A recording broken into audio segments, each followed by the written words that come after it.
Welcome everyone to my channel, my first ever video. My name's Danny, known as Crypto Danny on Twitter, so if you want to go and check that out, there's plenty of giveaways, all kinds of content and things like that over there. But with today's first show, I would like to welcome Jerome from Persistence. Pleasure to have you on, and if you'd just like to introduce yourself to everyone for me, that would be amazing. Absolutely. First of all, thanks for having me. It's an amazing honor to be the first guest on your show. I know we've talked about this for a while, and I'm super stoked to be here. So about myself, so my name's Jeroen. I've been with Persistence for almost 2 years now. I'm currently responsible for the Persistence chain team, and I also look after everything that's ecosystem development and partnerships for the Persistence ecosystem. So that's like very short. I have a background in like traditional finance and consulting, moved on to more tech startup type of space to then kind of end up in crypto about 2 years ago, and I'm not leaving. So that's kind of about me. Oh, good. And found your way to Persistence. Correct. Very nice. Very nice. How have you found the space since you've been in it? It's been, I mean, like the market has not been in line with my, I think, trajectory so far. Ever since I truly started full time in crypto, like the market's been a bit painful to watch. But personally, like it's been the opposite. Like the growth has been very well. Like it's been super interesting. Worked on so many different products. Worked with a lot of great people. Met so many people through these conferences. Through so many partnerships that we do. So it's actually been very rewarding in a way, and been really fun to work at, also with a team that is very dedicated and persistent in the way that we are building things. So yeah, so far it's been very good. Yeah, no, that's good. Like I say, I can relate. I'm the same. I joined late 2021, midway up the bull market. Enjoyed all the bull market, like you say, enjoyed all the hype, and then all of a sudden the lunar crash and the bear market come, and all of a sudden it's like, wow, we're in, for me it was uncharted territory, probably the same as you, trying to deal with all of that. Yeah, it was a bit crazy, but teams are building, everyone's still building. That's the main thing, like you say, building towards the next bull market, so perfect. So what I wanted to ask you next is, is there any chance you can just briefly explain to people what Persistence is and what Persistence aims to be? Yeah, definitely. So Persistence in short is an app chain focused on liquid staking DeFi. So Persistence has a few different components within the ecosystem. The main component is the Persistence chain itself, which is called Core One Chain.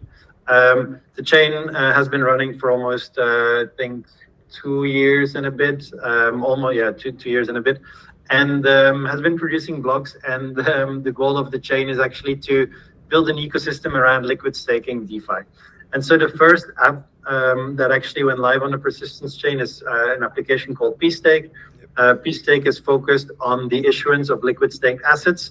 That doesn't only happen on the Persistence chain, but it also happens in other ecosystems. So pstake has a multi-chain approach towards liquid staking, and they have liquid staked BNB and liquid staked ETH available as well, on top of the liquid staked Atom version, which is currently live. And there's other liquid staking tokens coming soon. So by having this first application, pstake, on top of the chain that takes care of the liquid staking or liquid staking itself and the asset issuance, now you want to go and use those tokens to make sure that they are actually capital efficient and then actually used for the purpose that the liquid staking was kind of invented, right? Is to make your tokens more useful while they are still staking. And so for that reason, we obviously have, or pstake has a lot of integrations with other protocols, DeFi protocols where you can use those tokens. But the Persistence chain itself also enables that through building other applications related to this. So we have a protocol called Dexter, which is an exchange focused on trading of yield aggregating tokens, or basically liquid staking tokens in short at the moment.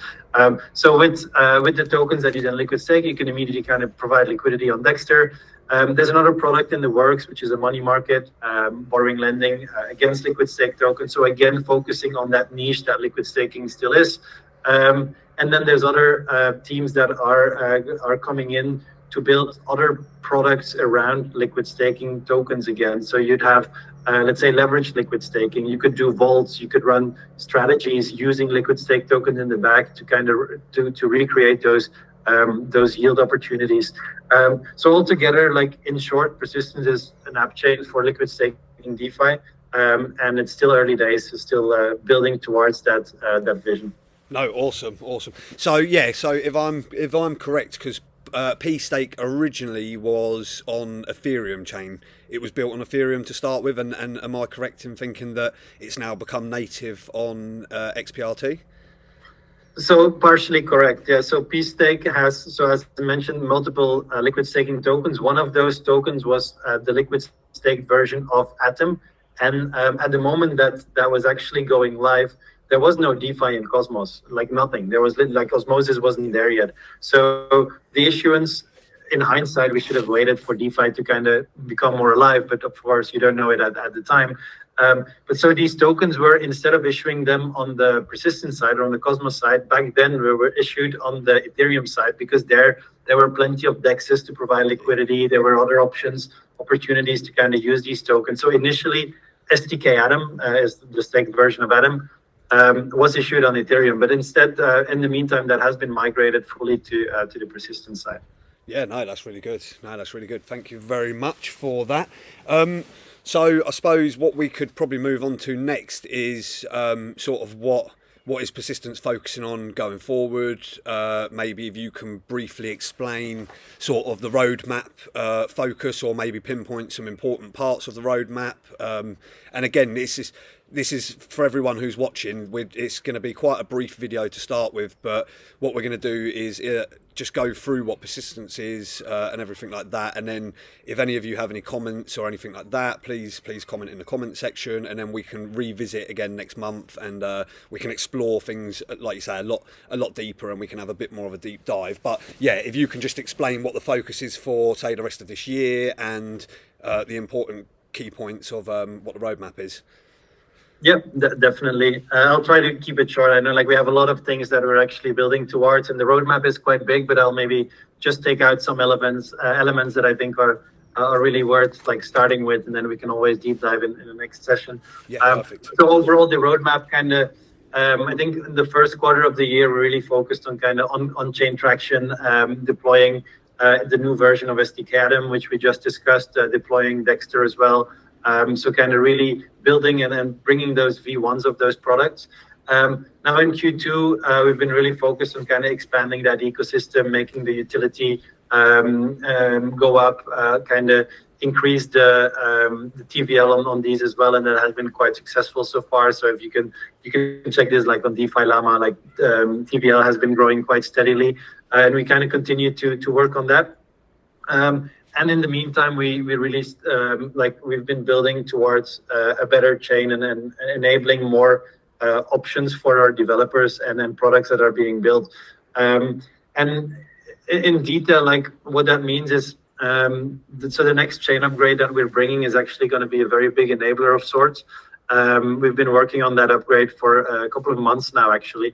And we've packed in a lot of different features. Like, I'm not going to bore you with the details, but one of the most important one is actually the LSM. You might have heard of it. It's the liquid staking module, yeah. Which is also coming to the Cosmos Hub, hopefully very soon. So it's a module that was developed by Iclusion originally.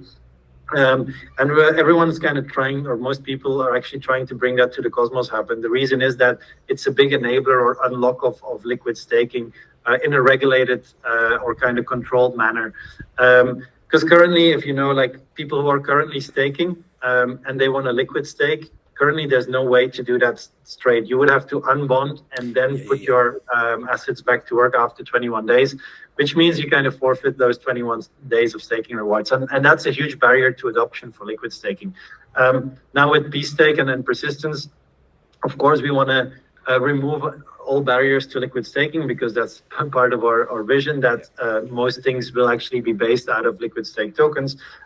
So we're actually, as the first chain, as far as I'm aware, we'll bring the LSM to the persistence chain while we're waiting for the Cosmos Hub to adopt it.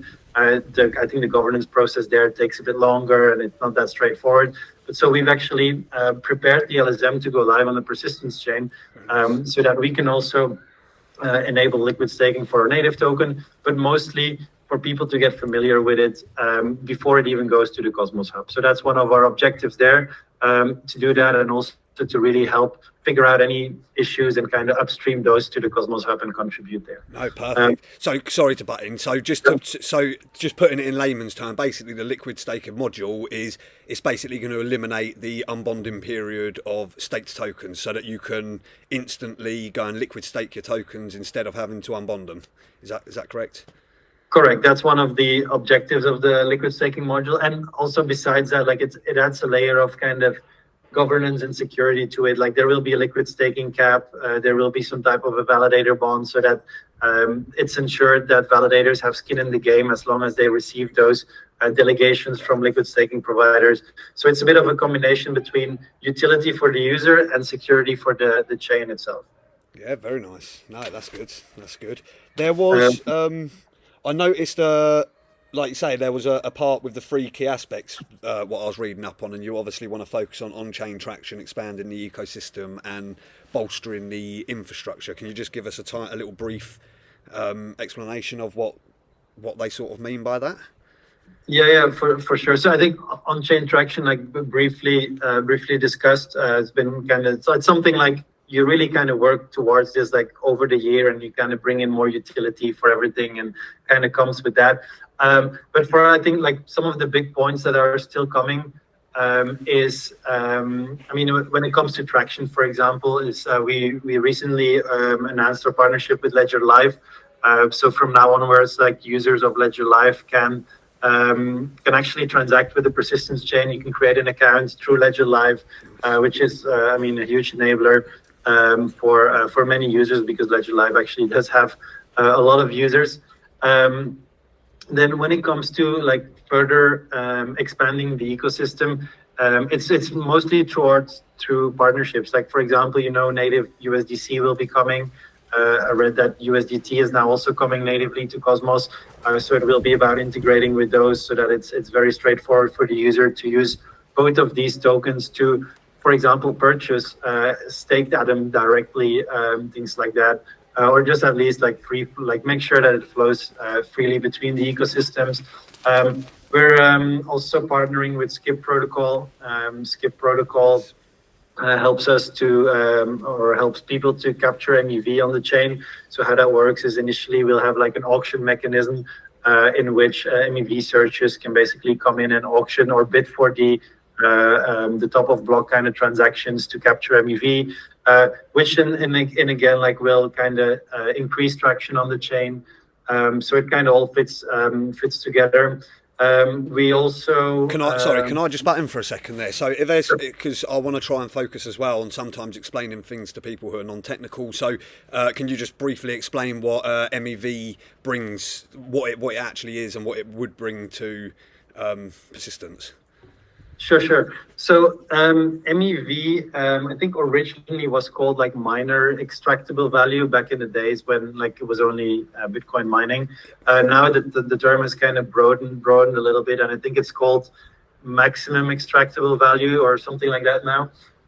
But in short, what it does is basically there are always these opportunities on a chain by reordering certain transactions, having certain transactions like pass through before another, to capture value in a value that is somewhat there. I think the easiest example of MEV, and there's actually different types of MEV. There's like good and bad MEV, and some things you don't want.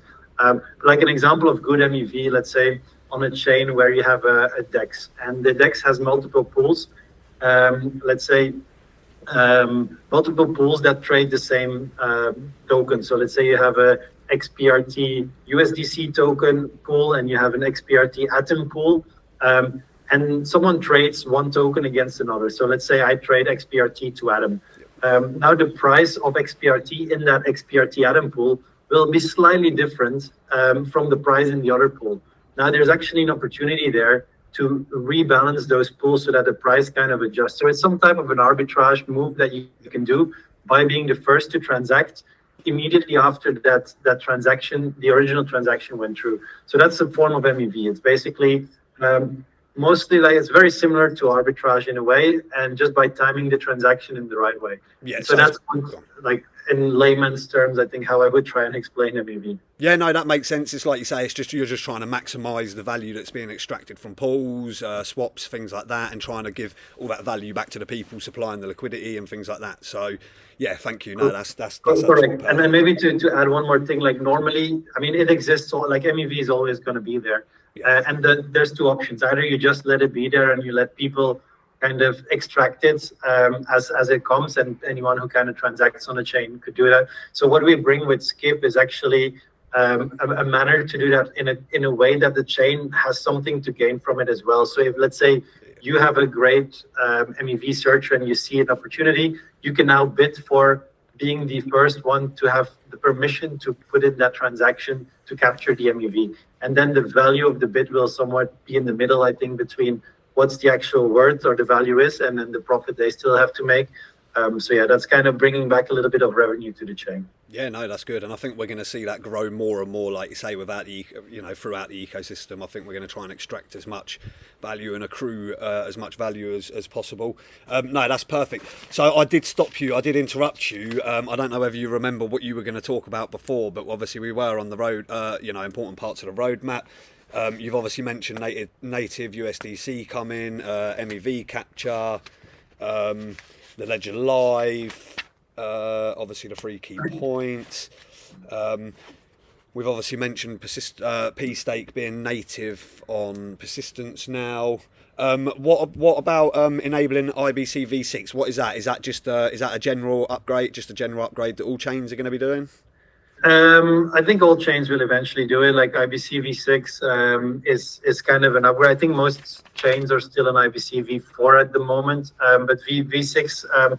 For us, the main reason we're going to v6 is because of pstake wants it to be on v6. They use IBC and ICA quite a bit in interchain accounts, interchain queries, and currently with the version that we are on, it would kind of force them to deploy a new module for every new token they want to bring. So in short, what v6 enables through the features it has, it actually allows pstake to have one module which manages all the tokens. So let's say that's actually coming in our v8 upgrade. Let's say they have STK Atom, which is one module. Now they want to do STK Osmo. It's just a simple governance proposal, and it goes through. There's no need to deploy anything on chain. It's basically very straightforward. So that's like, for us, it's more of a scaling thing. And of course, like IBC v6 comes with a lot of other features as well. But for us, that's the main reason to bring it. Yeah, no, perfect. No, it sounds good. Sounds like you're, like you say, like you're building and just going for it, heads down, doing what you need to do in a bear market. Just keep building, ready for the next bull market. Is there anything that you think you've missed out that you want to mention? I think there's a lot more. I think we can probably just refer people who are interested to go and check out our blog, like where we publish the roadmap, or follow our socials in general. Like we announce things, and we try to.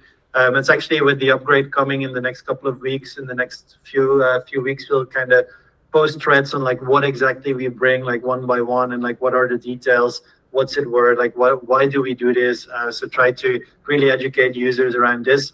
Or they can read the full blog post that's there already. Yeah, nice. So, what are you able to just share what your social handles are? If people want to find you, where can they go? That's a good question. I think the most important one is on Twitter. I caught you out there. See, caught you off guard. I think our main Twitter is @persistence1. One being ONE, so not the number. And then I think from there onwards, I mean, I think you can Telegram just see, or I think actually the easiest is probably go to persistence.one as a website, and then all our socials are there. I think that's probably the easiest. Yeah, no, that's perfect, and I'll put the links down below in the description anyway, and things like that. That So would be very handy then. yeah, no, it's been an absolute pleasure. No, that's perfect. So I think what we'll do is, as it's the first time, I want to try and keep it brief. Like you say, so I think we've just covered basically what persistence is, a little bit of the roadmap, everything like that. If you're happy, maybe we can rearrange like an AMA or another chat in a month's time, see where you're at, see what's been done. Obviously the market might be slightly different then, so we don't know, we don't know how things are. But yeah, it's been a pleasure having you on as my first interviewee, and hopefully the first of very many. Of course. But yeah, no. I mean, is there anything else you just wanted to say or leave a note on? No, man. Like, thanks again for having me. And any questions, like, happy to answer them. Also, like offline or in the next follow-up session next month or whenever. It's always been fun to run into you and at conferences, and hope this can be a more regular thing. Like, would be really fun. Yeah, no, 100%. No, I appreciate it. I think it's one of them now. I've started and the ball's rolling. We're going to keep going forward, get people on, start exposing the ecosystem for what it is.